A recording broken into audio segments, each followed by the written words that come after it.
Hey everyone, it's Jo here. I'm going to make this video as a response to somebody on Trannystar. I'm not sure who I'm going to put it as the response to, but only because this week they picked my question and I'm kind of excited.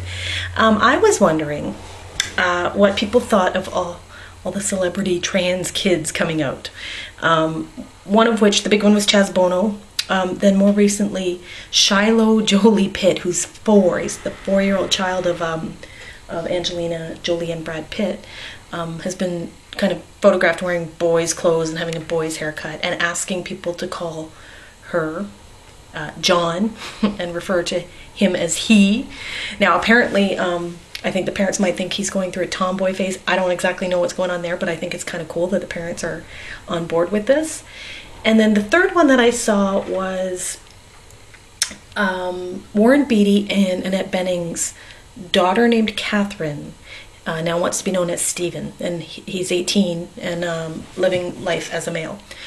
And apparently Warren Beatty and Annette Bening are very upset about this. And that article, that news article, kind of bothered me because I thought, and you know what, the Chaz Bono a couple of years ago, Cher was apparently very upset, and I, you know, you think these parents who kind of came of age in the sexual liberation or whatever would get it, but they don't. And it just goes to show it's a whole other ball of wax. It's not like your child being gay, or it's not like, I think a lot of people can comprehend gay and they cannot comprehend trans, and I get that. I do get that. So I'll just tell you my own little story, which was I guess it's coming up on 1.5 years or 2 years ago was when the news broke that Chaz Bono was undergoing sex reassignment. Maybe not the surgery, but wanted to be known as Chaz and was going to be living life as a male from that point forward. And I remember reading that headline and being just stumped. I was speechless. I didn't even know what to think, because I knew she had been a lesbian. I knew, I guess I just thought,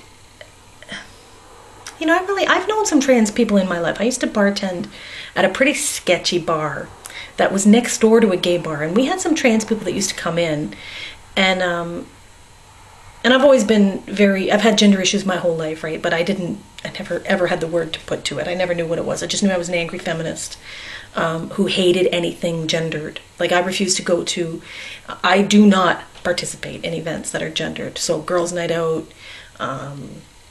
you know, anything sports, I won't attend sporting events. I will not watch professional sports. Anything that's gendered, I lose my mind. And anyway, I knew about transgendered issues. I felt connected to it on some weird level, and I knew a few people in my life, but I think until Chaz Bono came out, I never had that aha feeling, that holy crap, be like, you can do this, you can actually do this. And I credit Chaz quite heavily with my whole transformation, which was, it was that particular story that I went to cnn.com and I was reading the story about Chaz, and they had on the side panel a little, like, people could upload stories, their own iVideos or something. I don't even know if it's like that now. I think it is. And I had on there was a link to somebody named Aiden33, which I know, that was the first channel that I subscribed to on YouTube in the trans community. It was Aiden33. I love Aiden. But I remember just watching his year in review and watching the transformation from female to male, and just being spellbound. And I think a lot of this has to do with the fact that a celebrity brought it to the forefront. You know, Chaz's child, little baby Chastity, and I think it's very important for famous people to come out, just like it was for, you know, Rock Hudson back in the day to come out as gay, or you know, anybody who's got you know, to make you feel like you're not the only one, because sometimes it's so easy to feel like you're the only one. And to have a celebrity spokesperson, and I know Chaz probably didn't want to be the celebrity spokesperson for all trans issues, but he kind of wound up, you know, opening a lot of people's eyes, including my own. So I can't thank Chaz enough. And so the next one was Shiloh Jolie-Pitt. I remember thinking, yeah, rock and roll. I think that's awesome, because I was that kid. I had a short haircut. I wore little freaking jeans, and I remember my mother trying to put me in pink girly things, and I just threw fits. And I had to laugh when I saw those pictures, because that kid is totally his or her own person. And I love that. I love watching children just be themselves, and the parents being cool with that. That's very cool. I'm very pleased about that. You know, I was very lucky. I had parents that were fine with having a tomboy daughter. I mean, my mom herself was a tomboy, so she was always very, very encouraging for me to be myself, whatever that might be. And I don't remember my parents ever giving me a hard time about wearing suits and ties and shaving my head bald. I mean, the things I did in my life, and my parents never gave me a hard time about it. I never even brought it up as being, you know, oh, you might be a lesbian. I think there was some talk that some people thought I might be a lesbian, which is funny because I'm not. But there was never any talk that I might be trans. You know, that's the funny part.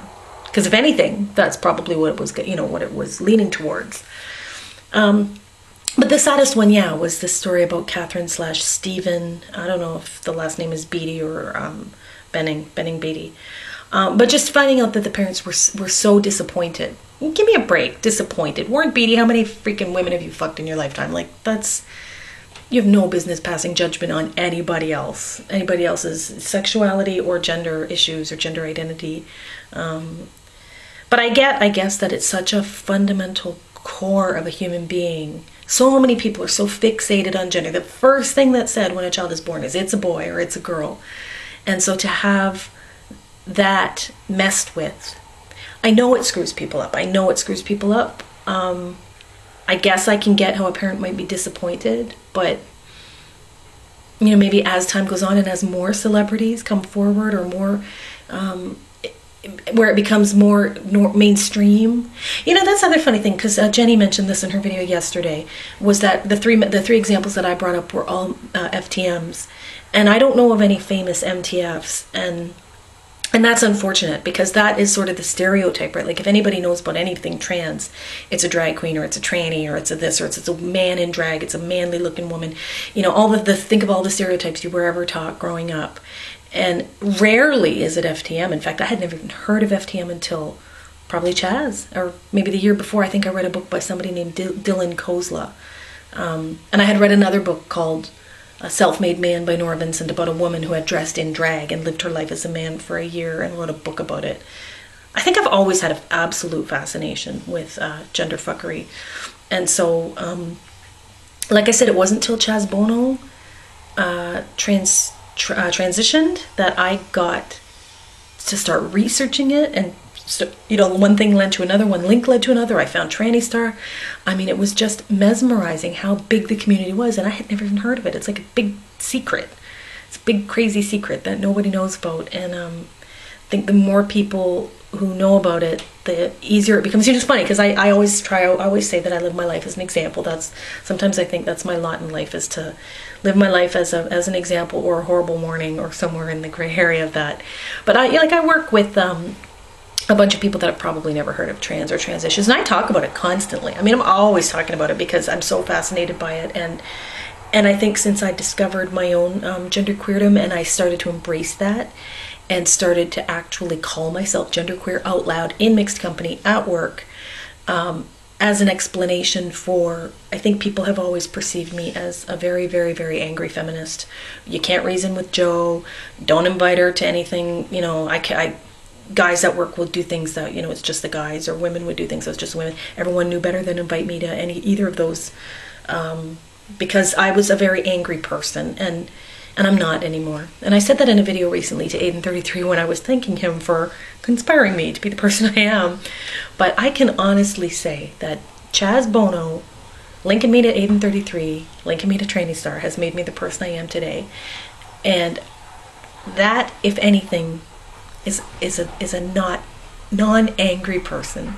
And that's wonderful. That's really, I can't even thank you guys enough. I really can't thank you guys enough for opening my eyes and making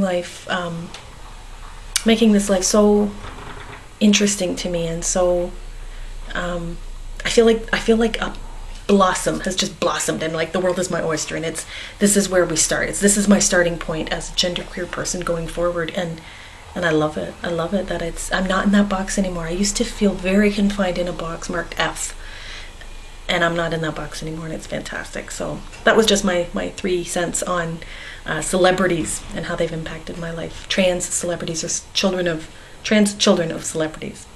Thanks again for all you guys do. Bye-bye.